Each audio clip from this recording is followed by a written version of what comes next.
اعوذ باللہ من الشیطان اللعین الرجیم بسم اللہ الرحمن الرحیم الحمد للہ الذی لا يبلغ مدحته القائلون ولا يحصي نعماءه العادون الذي لا يدركه بعد الهمم ولا يناله غوث الفتن والصلاة والسلام على خير خلقه وأشرف بريته الذي سمي في السماء بأحمد وفي الأرضين بالقاسم محمد اللهم صل على محمد وآل محمد وعلى أهل بيته الطيبين الطاهرين الذين أذهب الله عنهم الرجس وطهرهم تطهيرا اللهم صل على محمد وآل محمد واللعن الأبدي على أعدائهم أجمعين أما بعد فقال الله الحكيم بسم الله الرحمن الرحيم ولو أنهم إذ ظلموا أنفسهم جاءوك فاستغفروا الله واستغفر لهم الرسول لوجدوا الله توابا رحيما درود بھیجئے محمد وآل محمد پر اللهم صل على محمد وآل محمد مرحوم صدوق نے اپنی کتاب عیون و اخبار الرضا اس میں ایک روایت نقل کی ہے، یہ 2 جلدوں میں ہے،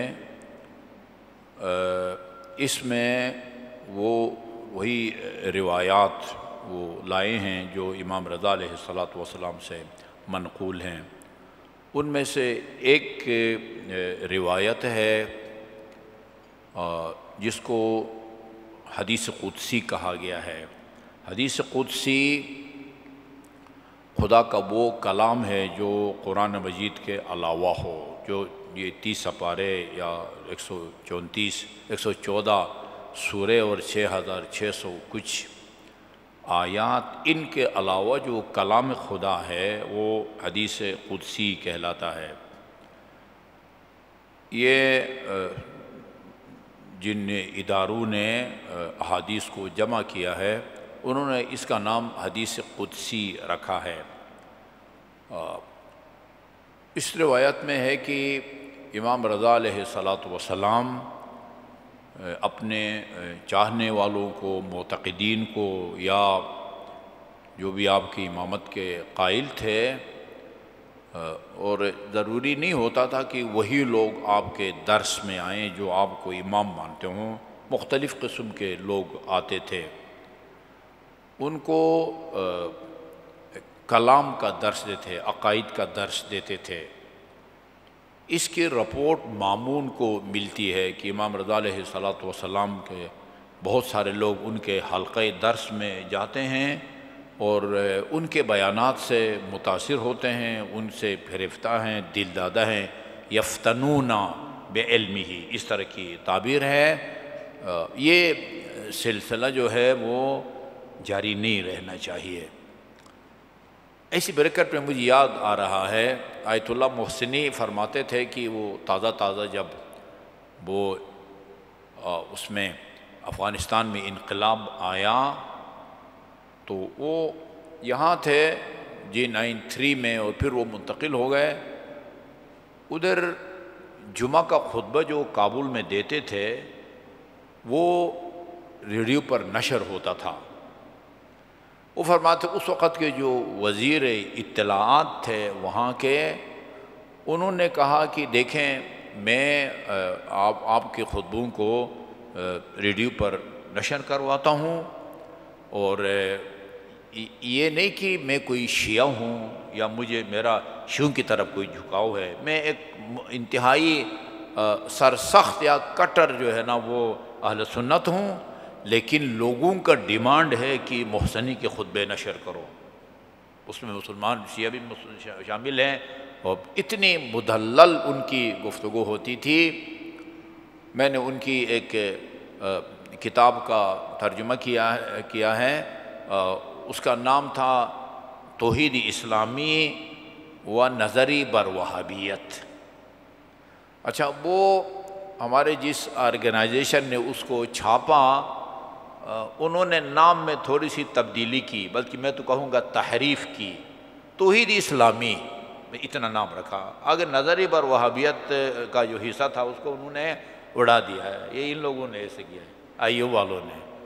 وہ ترجمہ، وہ کتاب چھپ بھی گئی، لیکن اس میں غلطیاں اتنی زیادہ تھی کہ وہ مارکیٹ میں آنے کی قابل نہیں تھی، نہیں چھپی۔ وہ بہرحال دوبارہ وہ نہیں چھپی، پتہ نہیں ابھی کہیں ہے بھی یا نہیں۔ اس کے اندر انہوں نے لکھا تھا کہ میرا جب لندن میں وہ آپریشن ہوا، ان کا چھوٹے بھائی کا گردہ جو ہے وہ ٹرانسپلانٹ، ان کا چھوٹے بھائی حاجی عارف ان کا نام تھا، ان کا گردہ لگایا گیا تھا آیت اللہ کو۔ وہ کہہ رہے تھے کہ جب میں لندن میں تھا کہ افغانستان کے اہل سنت مسلمانوں نے ان کی شفایابی کے لیے نظر کے روزے رکھے تھے، اور ان کے استقبال کے لیے تقریباً شیعہ جتنے یا ان سے بھی زیادہ اہل سنت کے لوگ آئے تھے۔ کہتے ہیں کچھ عرصہ وہ نشر ہوتے رہے ان کے خطبے، اس کے بعد پھر لوگوں کی طرف سے وزیر اطلاعات کو خطوط آنا شروع ہو گئے۔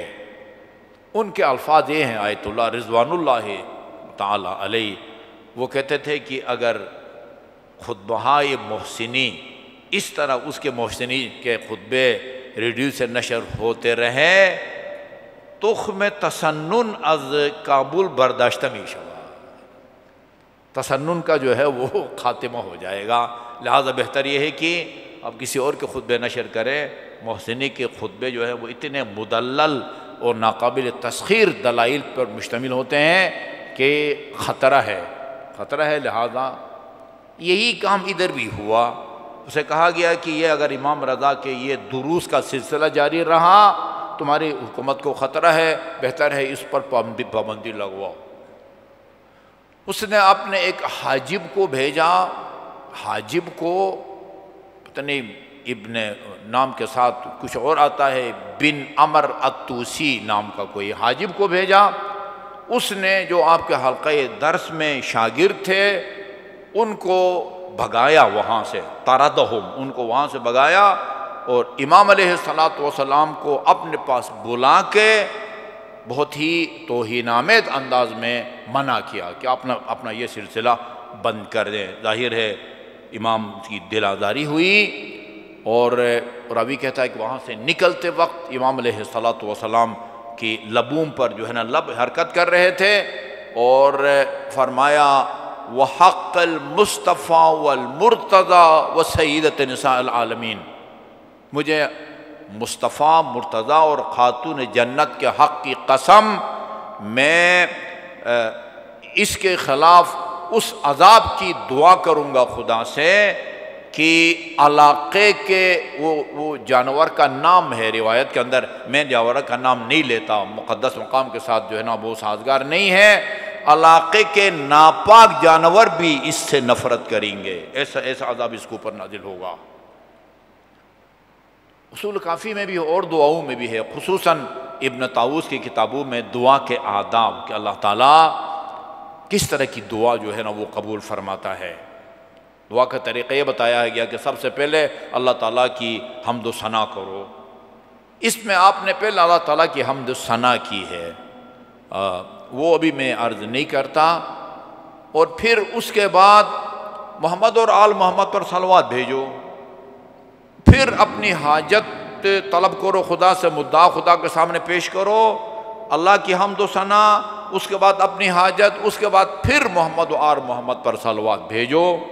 اور روایت کے الفاظ ہیں کہ جو دعا آپ محمد اور آل محمد پر صلوات کی صورت میں مانگتے ہیں کرتے ہیں اس کو یقیناً اللہ تعالیٰ قبول فرماتا ہے، جو پہلے بھی کرتے ہیں اور بعد میں کرتے ہیں۔ اور خدا کی شان اس سے بالاتر ہے کہ آپ کی دعا کا ابتدائی حصہ بھی قبول کرے اور آخری حصہ بھی قبول کرے، درمیان کا حصے کو مسترد کرے۔ اس میں اللہ تعالیٰ کی حمد و ثنا کے بعد جس انداز میں یا الفاظ میں آپ نے ان حضرت پر صلوات بھیجی ہے، شاید ہمارے کم از کم وہ دور بیٹھے ناظرین میں سے کئی مومنین نے یہ انداز نہ سنا ہو۔ فرمایا اللہم صلی علی من شرفت الصلاۃ بالصلاۃ علیہ، خدایا اس ہستی پر یعنی محمد مصطفیٰ پر صلوات بھیج کہ جس پر صلوات کے ذریعے تو نے صلوات کو عزت اور شرف بخشا ہے، صلوات کے ذریعے کو عزت اور شرف بخشا، بآواز بلند صلوات بھیجیں اور اس کے ذریعے صلوات کو عزت بخشیں۔ محمد اور آل محمد پر صلوات بھیج کے اللہم صلی علی محمد و آل محمد۔ قرآنی آیات اور روایات میں دو قسم کے اعمال کا نام وسیلہ رکھا گیا ہے۔ ایک بعض عبادات، ان کا نام امیر المومنین علیہ الصلوۃ والسلام نے نہج البلاغہ کے خطبہ نمبر 110 میں یاد کریں۔ عزیز طلباء اگر ابھی تک یاد نہیں کیا آپ نے، مفتی صاحب کے ترجمہ کا جو نمبر شمار ہے اس حساب سے خطبہ نمبر 110، وہاں آپ نے 11 اعمال یا عبادات کا نام بہترین وسیلہ رکھا ہے۔ آپ کے پاس اگر یہ موبائل کے اندر بھی ہے المتوسلون لکھیں، یہ آ جائے گا خطبہ۔ ان افضل ما توسل به المتوسلون الی اللہ تبارک و تعالی الایمان باللہ، بہترین وسیلہ جس کے ذریعے آپ خدا تک رسائی حاصل کر سکتے ہیں ان میں الایمان باللہ ہے، اللہ پر ایمان لانا ہے، رسول پر ایمان لانا ہے، کلمہ توحید کا ذکر ہے، نماز کا ذکر ہے، روزے کا ذکر ہے، حج کا ذکر ہے، اچھا جی امر بالمعروف نہی عن المنکر کا ذکر ہے، دکھا کے صدقہ دینے کا بھی ذکر ہے، چھپا کے صدقہ دینے کا بھی ذکر ہے، پھر ہر عمل کا اس دنیا میں فائدہ بھی بتایا ہے۔ مثلا اگر آپ چھپا کے صدقہ دیتے ہیں اس کے نتیجے میں آپ کی دعاؤں کی مغفرت ہوتی ہے، اور اگر دکھا کے صدقہ دیتے ہیں تو ناگہانی اموات سے اللہ تعالیٰ آپ کو محفوظ فرماتا ہے۔ ان کا نام آپ نے بہترین وسیلہ رکھا ہے۔ 11 اعمال یا عقیدے، ظاہر ہے الایمان باللہ والایمان برسولہ سے یہ شروع ہے، اور آخر میں یعنی چھپا کے صدقہ دینا اور دکھا کے صدقہ دینا۔ تمام مسلمان ان اعمال اور عبادات کو وسیلہ مانتے ہیں۔ نماز قربتاً الی اللہ، روزہ قربتاً الی اللہ، حج قربتاً الی اللہ، یہ اعمال اللہ کے قریب کرنے کے ذریعے ہیں ہمیں، البتہ یہ کلومیٹروں کے حساب سے نہیں، معنوی اور شرف کے لحاظ سے خدا کا قرب حاصل ہوتا ہے ان اعمال کے ذریعے۔ ہر عبادت قربتاً الی اللہ ہوتی ہے۔ عبادت کی تعریف ہی یہی ہے کہ جس کی صحت میں قصد قربت کی جو نیت ہے وہ شرط ہو، وہ عبادت ہے۔ ان اعمال کو سارے مسلمان وسیلہ مانتے ہیں۔ ایک وسیلہ کی قسم وہ ہے جو مختلف فی ہے، بعض اس وسیلے کے قائل ہیں اور بعض اس وسیلے کے قائل نہیں ہیں، اور وہ وسیلہ کسی ہستی کو یا اس ہستی کے خدا کی بارگاہ میں مقام و منزلت کو یا کسی مقدس وقت کو، مہینے کو، یا کسی مقدس جگہ کو اپنی حاجت روائی کے لیے خدا کی بارگاہ میں وسیلہ قرار دیں۔ یہ اختلافی ہے۔ یہ جو میں نے یعنی مختلف اصولوں کا نام لیا ہے چونکہ روایات کے اندر ان کا ذکر ہے۔ صحیفہ سجادیہ کی دعا نمبر 45 یا 44 میں امام سجاد علیہ السلام نے رمضان المبارک کو وسیلہ بنایا ہے۔ اللہم انی اسألک بحق ھذا الشہر، یہ رمضان کے مہینے کو بھی وسیلہ بنایا ہے، اولیاء کو بھی وسیلہ بنایا ہے۔ اسی دعا میں اولیاء کو بھی آپ نے وسیلہ بنایا ہے۔ نواسۂ پیغمبر نے مدینہ سے روانگی کے وقت نانا کی قبر پر جا کے خود قبر کو بھی وسیلہ بنایا ہے اور اپنے جد امجد کو بھی وسیلہ بنایا ہے۔ اللہم انی اسألک بحق ھذا القبر، خدایا اس قبر کا واسطہ، ومن فیہ ہے، اور اس ہستی کا بھی واسطہ جو اس قبر میں ہے، سب کو وسیلہ بنایا ہے۔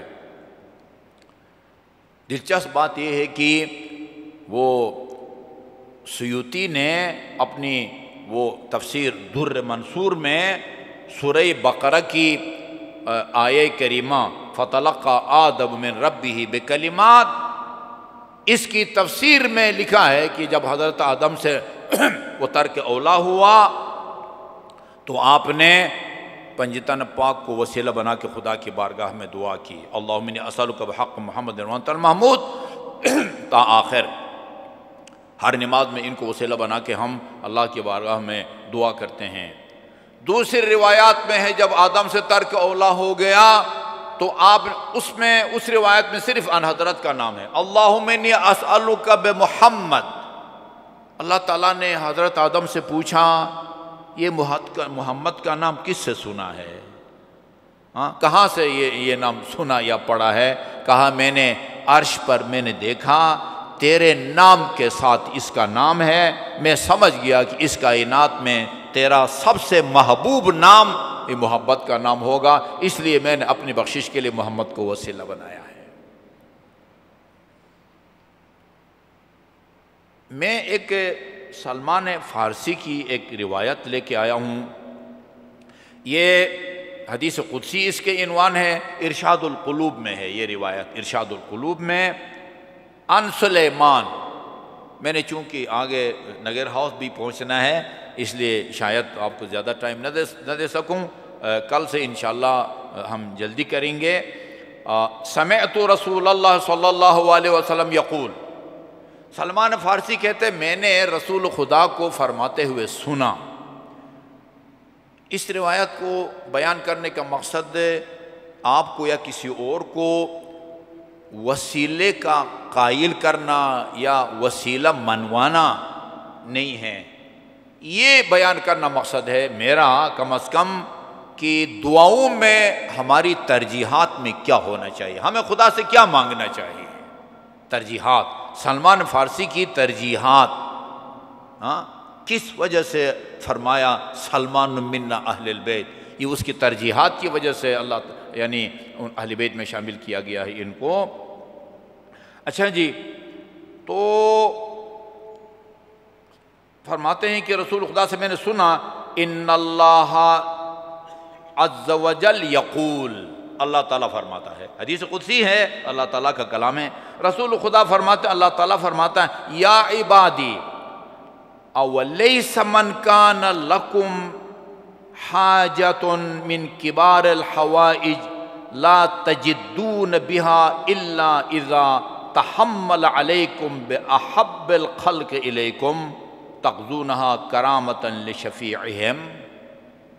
کیا تمہارے اندر یہ رواج نہیں ہے کہ تم میں سے اگر کوئی بندہ با اختیار ہے، کسی ہسپتال میں کسی ادارے میں ایک اعلیٰ عہدے پر فائز ہے اور اس کا تمہارے پاس کوئی کام ہو تو اس کو واسطہ بنا کے آتا ہے، ہمارے معاشرے کے زبان کے مطابق سفارشی بنا کے آتا ہے، جو تمہارے نزدیک قابل احترام ہو، تم اس کا لحاظ کرتے ہو، تاکہ اس شفیع، ادھر شفیع کا لفظ آیا ہوا ہے، تاکہ اس شفیع یا سفارش کے لحاظ میں اس ضرورت مند کی ضرورت کو پورا کرو اور اس حاجت مند کی حاجت کو پورا کرو۔ کیا تمہارے اندر یہ رواج نہیں ہے؟ اچھا جی، آگے ایک دو بندے ہوتے تو شاید وہ جس طرح غدیر میں کہا تھا الست اولا بکم من انفسکم، آگے سے کوئی بلا کرنے والا نہیں تھا، تو یہ عمومی طور پر آپ کا یہ خطاب تھا، یہ بتانا مقصد ہے کہ ایسا ہوتا ہے۔ یہ اگر کسی کا تمہارے پاس کوئی کام ہو تو تم سے کام لینے کے لیے اس آدمی کو وسیلہ بناتا ہے جو تمہارے نزدیک سب سے زیادہ محترم ہو، سب سے اس کا تم زیادہ لحاظ رکھتے ہو، کیا تمہارے اندر یہ بات رائج نہیں ہے؟ جی ہاں، تو تحمل علیکم بأحب الخلق الیکم، یعنی تمہارے نزدیک لوگوں میں جو سب سے زیادہ محبوب ہے اس کا وزن تمہارے اوپر ڈالتا ہے، اس کا وزن تمہارے اوپر ڈالتا ہے۔ جی ہاں، تاخذونہا کرامۃ لشفیعہم، اور اس شفاعت کرنے والے کی عزت اور احترام میں تم اس کی حاجت پوری کرتے ہو۔ اس کے بعد فرمایا الا، یاد رکھو، فاعلموا ان اکرم الخلق علی واحبهم الی محمد، خدا کی مخلوق میں یہ سب سے زیادہ مکرم اور سب سے زیادہ خدا فرماتا ہے میرا محبوب وہ محمد مصطفیٰ صلی اللہ علیہ وآلہ وسلم ہے۔ یہ حدیث میں آپ کو سناتا رہا ہوں، شاید بھول گئے ہیں۔ آپ نے فرمایا البخیل کل البخیل من ذکرت عنده ولم یصلی، سب سے بڑا بخیل اور کنجوس وہ ہے جس کے سامنے میرا نام لیا جائے، اور وہ بھی جن کا نام لیا جا رہا ہے وہ طلبہ کرام ہو لیکن وہ مجھ پر درود نہ بھیجے۔ اچھا جی، صلی اللہ محمد علیہ محمد۔ اچھا جی، وَأَفْضَلُهُمْ لَدَيَّ، اور خدا کی مخلوق میں میرے نزدیک جو سب سے افضل ہے، یہ خدا فرما رہا ہے، خدا کی مخلوق میں میرے نزدیک جو سب سے افضل ہے وہ اخوہ، افضلہم لدی محمد واخوہ علی من بعدہ والائمۃ الذین هم الوسائل، سب سے افضل میرے نزدیک محمد ہے، اس کا بھائی علی ہے، اور علی کی اولاد میں سے باقی ائمہ ہیں، جی ہاں، ہم الوسائل، یہ وسیلے ہیں، یعنی خدا اس کی حاجت پوری کرتا ہے، دعا کو قبول فرماتا ہے جو محمد علی اور اولاد علی کو وسیلہ بنائے۔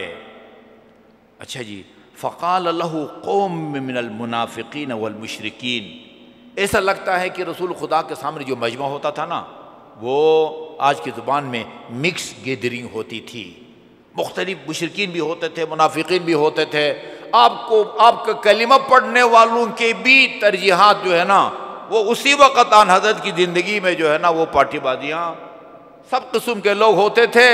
اچھا، اس وقت فقال له قوم من المنافقین، سلمان فارسی کہتے ہیں جب رسول خدا نے یہ فرمایا، اللہ کا یہ قول نقل کیا، تو بعد منافقین نے کہا وَهُمْ يَسْتَهْزِئُونَ، ان کا مقصد سلمان فارسی کا مذاق اڑانا تھا، تمسخر۔ سلمان فارسی کا مذاق اڑاتے ہوئے کچھ منافقین اور مشرکین نے کہا یا ابا عبداللہ، سلمان کی کنیت ابو عبداللہ ہے، یہ واقعاً عبداللہ نام کا کوئی بیٹا تھا، عربوں کے رواج کے مطابق یعنی کسی کا بیٹا عبداللہ نہ بھی ہو تو اس کو وہ ابو عبداللہ کہا جاتا ہے۔ خود امام حسین علیہ السلام روایت نقل کرتے ہیں کہ میں نانا کی خدمت میں گیا، پہلے سے ابی بن کعب نانا کے پاس بیٹھے ہوئے تھے، جیسے ہی میں داخل ہوا رسول خدا نے فرمایا مرحبا بک یا ابا عبداللہ، ابھی بچپنا تھا، شادی بھی نہیں ہوئی تھی، کوئی عبداللہ نامی بیٹا بھی نہیں تھا، مرحبا بک یا زین السماوات والارض، اے زمینوں اور آسمانوں کی زینت، خوش آمدید۔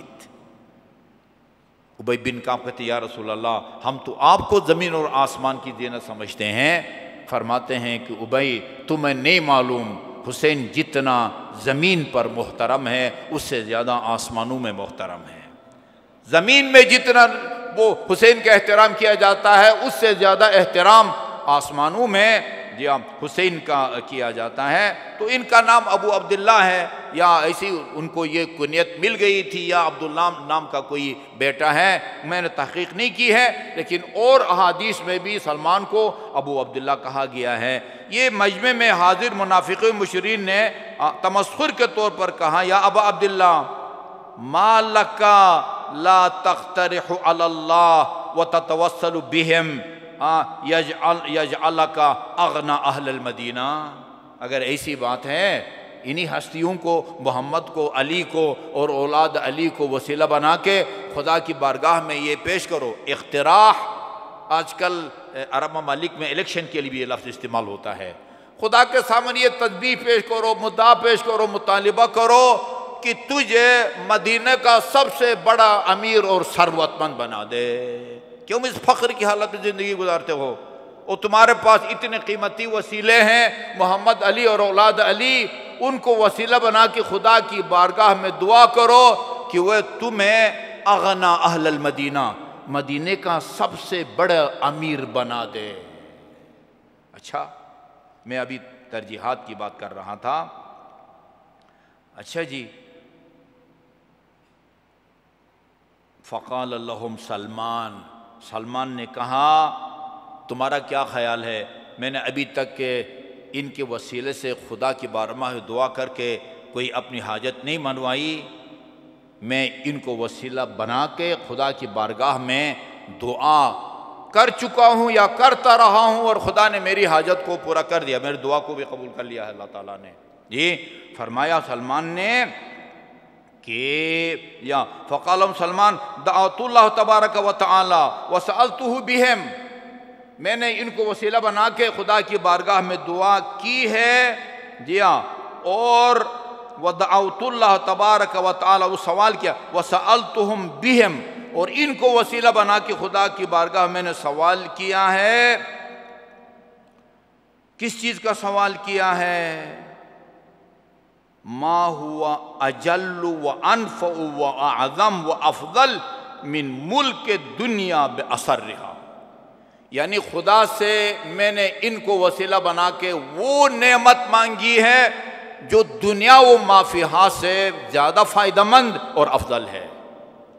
دنیا اور جو کچھ دنیا میں ہے نا، اس سے بڑی نعمت کا میں نے اللہ تعالیٰ کی بارگاہ میں سوال کیا ہے، اور خدا نے اس نعمت سے مجھے نواز دیا ہے، خدا نے میری دعا کو بھی قبول فرمایا ہے۔ اچھا جی، دعا کیا کی ہے؟ سألتہ بہم، میں نے ان کو وسیلہ بنا کے خدا سے یہ نعمت مانگی ہے، ان یہب لی لسانا لحمدہ و ثنائہ ذاکرا، خدا مجھے ایسی زبان دے کہ جس کے ذریعے میں خدا کی حمد و ثنا کروں، خدا کا ذکر کروں، اس کی حمد و ثنا کروں۔ یہ میرے الفاظ ہیں، میں اہل بیت کو واسطہ بنا کے خدا سے پلاٹ مانگوں، فلیٹ مانگوں، درہم دینار یا وہ پاؤنڈ، میں تو ان کی شایان شان بھی نہیں سمجھتا کہ وہ ان کو وسیلہ بنا کے خدا کے کھانے پینے کی چیزیں مانگوں۔ جی میں نے خدا سے دعا کی ہے کہ مجھے ایسی زبان دے کہ جس سے میں خدا کی حمد و ثنا کروں، وَقَلْبًا لِآلَائِهِ شَاكِرًا، میں نے ان کو وسیلہ بنا کے خدا سے ایسا دل مانگا ہے جو اس کی نعمتوں پر شکر گزار ہو، اس کی نعمتوں پر شکر گزار ہو۔ وَبَدَنًا عَلَى الدَّوَاهِ صَابِرًا، اور ایسا بدن مانگا ہے کہ اگر کوئی کسی آزمائی سے دوچار ہو جاتا ہوں، کسی جسمانی بیماری میں مبتلا ہو جاتا ہوں کہ تو میری زبان پر حرف شکایت نہ آئے، صبر کا مظاہرہ کروں، صبر کا مظاہرہ کروں۔ جی ہاں،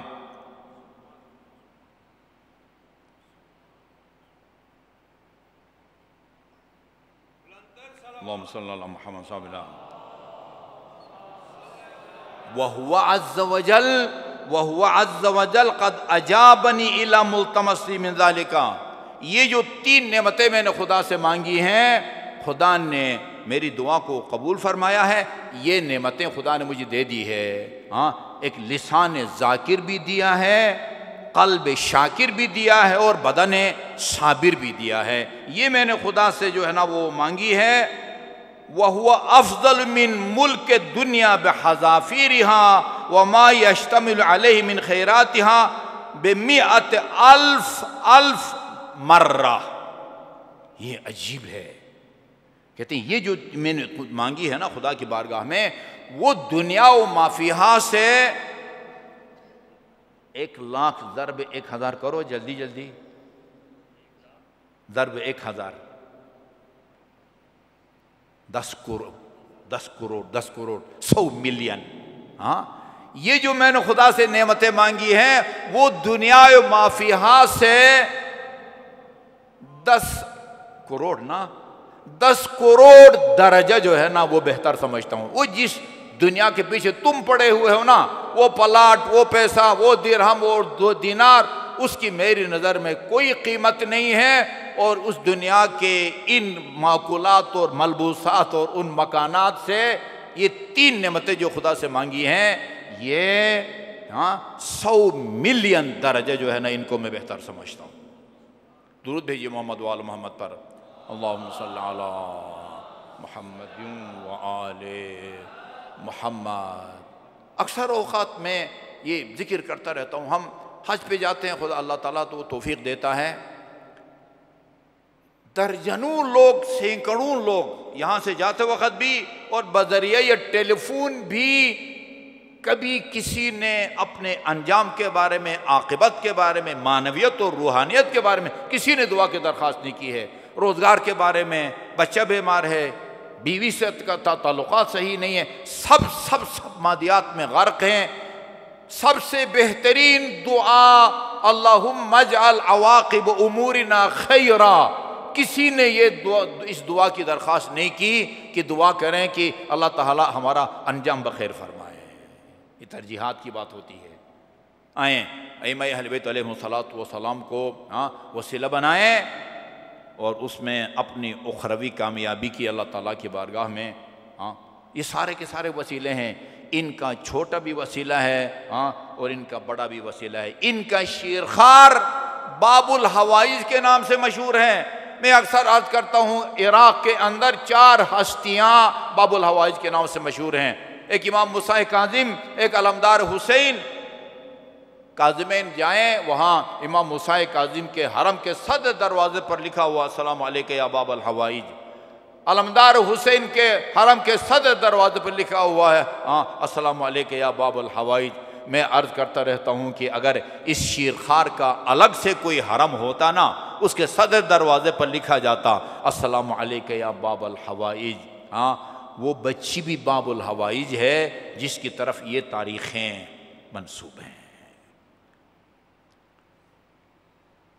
سکینہ بنت الحسین کے کربلا کے واقعے میں، کوفہ اور شام کے راہو میں اور شام کے زندانوں میں ایسے جملے ہمیں ملتے ہیں مقتل کی کتابوں میں، اور کوئی مصیبت نہ ہوتی، ظلم نہ ہوتا، اس بچی کے جملے ہمیں قیامت تک رلانے کے لیے کافی تھے۔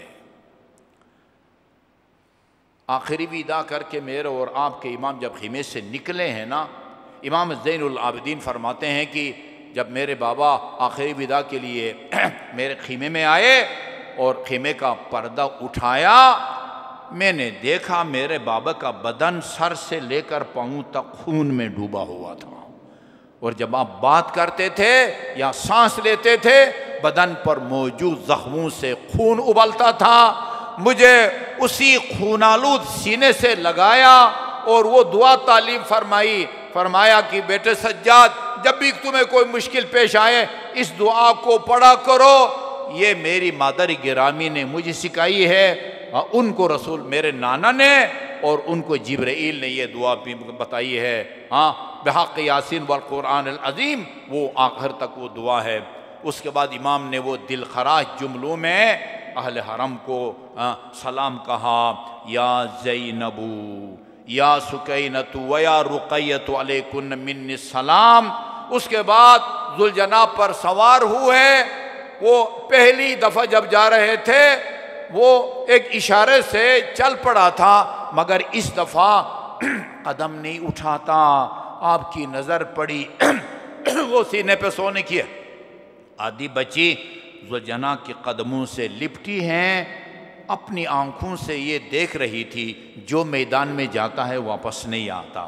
چچا عباس گئے واپس نہیں آئے، ہم شکل پیغمبر گئے واپس نہیں آئے، قاسم واپس نہیں آئے، فرمایا ابتا استسلمت للموت، بابا آپ بھی چل کے موت کی طرف جا رہے ہیں؟ فرمایا کیف لا یستسلم للموت من لا ناصر لہ ولا معین، بیٹی جس کا کوئی ناصر و مددگار نہ بچا ہو وہ موت کی طرف جاتا ہے۔